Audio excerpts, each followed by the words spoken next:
السلام عليكم ورحمة الله تعالى وبركاته مدن معامل كسو دور عشل من التوليس هويga agabka macadinta hoyga ammaanada hoyga halabuurka runtii halkan waxaan kugu soo bandhignaa adeegyo kala duwan oo runtii waxtar u leh deegaanka iyo dhammaan ummadda Soomaaliyeed meel kasta ku nool yihiin gaar ahaan dadka daneeya kheyraadka dalka gaar ahaan macadinta ama mineral resources waxa loo yaqaano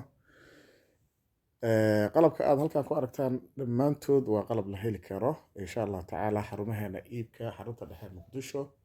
iyadna ka helaysaan qalabkan wuxuu ka kooban yahay noocyada waaweyn noocyada dhexe noocyada yaryarka ah ee jabada lagu qaadan karayo sidaas oo kale qalabka masaafada fog wax ka sheegaya qalabka masaafada dhexe wax ka sheegaya qalabka masaafada hoose wax ka sheegaya oo isugu jira sheegitaanka macadinta noocyadooda kala duwan hadday noqon lahayd dahabka hadday noqon lahayd dhammaan dahab iyo diamond iyo maxaan ku rahdaa gemstoneska waxa la isku yiraahdo ama waxa loo yaqaano precious metalska ama gemstoneska loo yaqaano haddii aad doonaysid tusaale kale to dhammaantood kuwa sheega waad helaysaa haddaad doonaysa kuwa yararka ah qaadan karaysid tusaale kale to base-ka waad helaysaa dhammaan qalabkaas ujeedaan mudane macaamiil waa idin diyaar ujeedkeennuna waa